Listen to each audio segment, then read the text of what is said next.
nggak sih lihat iklan internet yang harganya tuh kayaknya terlalu bagus buat jadi kenyataan? Nah, kali ini kita bakal kupas tuntas salah satu penawaran yang lagi viral banget dan bikin kita semua garu-garu kepala. Oke, langsung aja nih ke intinya. Internet 100 Mbps, harganya cuma 100.000? Serius? Padahal provider lain bisa pasang harga 3 kali lipat lebih mahal. Pasti langsung kepikiran kan? Wah, ini penipuan bukan ya? Tenang, kita bakal cari tahu jawabannya bareng-bareng. Jawaban singkatnya, dan ini mungkin yang bikin kaget ya, program ini 100% resmi dan legal, bukan tipu-tipu. Jadi pertanyaannya sekarang bukan lagi ini beneran apa enggak, tapi gimana ceritanya kok bisa semurah itu? Nah, sebelum kita bahas gimana caranya, kita harus tahu dulu siapa yang ada di belakang program ini. Yuk kita selidiki dulu, biar kita yakin ini bukan perusahaan bodong. Dan ternyata teman-teman, ini bukan proyek main-main loh. Providernya itu PT Solusi Sinergi Digital, sebuah perusahaan publik yang kode sahamnya aja Wi-Fi. Keren banget kan? Gak cuman itu, mereka juga kerjasama sama raksasa teknologi kayak Qualcomm. Dan yang paling penting, izin ISP-nya lengkap dan resmi. Jadi kalau dari sisi legalitas, udah jelas aman. Oke, perusahaannya resmi, partnernya kelas kakap. Tapi kok harganya bisa murah banget? Nah, ini dia nih bagian yang paling bikin penasaran. Rahasianya ternyata ada di teknologi yang mereka pakai. Coba deh kita bandingin. Internet biasa yang pakai fiber optik itu kan prosesnya ribet. Mesti gali-gali tanah, narik kabel kaca satu-satu ke tiap rumah. Biayanya gila-gilaan mahalnya. Nah, kalau internet rakyat ini pakai teknologi yang beda, namanya FWA, jauh lebih simpel. Mereka cuma perlu bangun satu menara di satu area, terus sinyal internetnya tinggal ditembakin aja ke rumah-rumah di sekitarnya, nggak perlu gali-gali. Nah, disitulah kuncinya.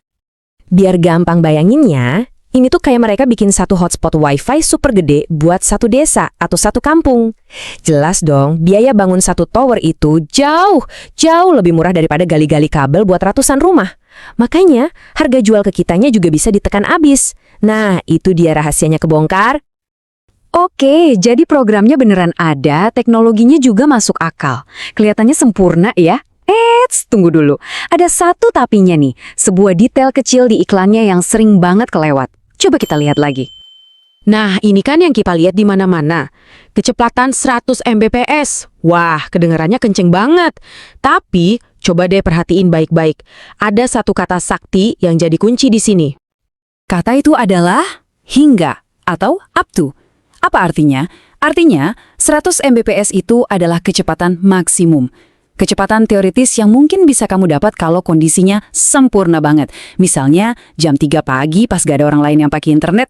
Jadi, itu bukan kecepatan yang bakal kamu dapat terus-terusan setiap saat. Jauh dari itu.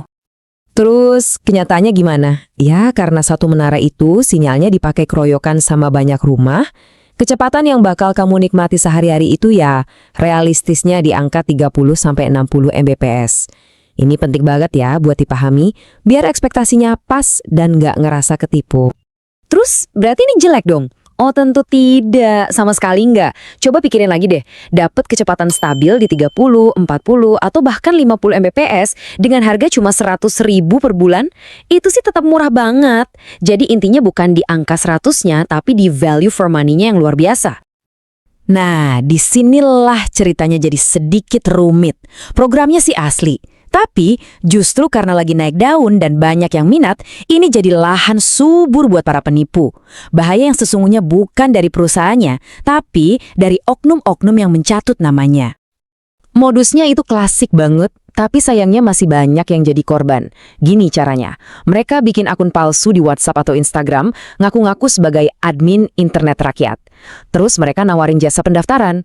Ujung-ujungnya, mereka bakal minta kamu transfer biaya registrasi ke rekening atas nama pribadi. Nah, ini dia.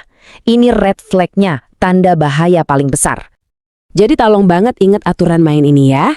Pendaftaran yang resmi itu hanya lewat website atau aplikasi official mereka. Dan pembayaran selalu ke virtual account atas nama perusahaan atau PT. Kalau ada yang suruh transfer ke rekening atas nama orang, fakes, itu 100% penipu. Jangan pernah diladenin. Jadi kesimpulannya gimana? Program ini beneran ada, teknologinya pinter, dan harganya oke banget. Asalkan kita harus super waspada sama para penipu yang coba nebeng popularitasnya. Dan ini bikin kita mikir lebih jauh ya. Kalau teknologi murah kayak gini bisa sukses, apa mungkin ini adalah langkah pertama menuju sebuah revolusi internet di Indonesia? Sebuah era di mana internet cepat dan terjangkau bukan lagi mimpi buat semua orang di pelosok negeri? Pertanyaan yang menarik banget buat kita renungin kan?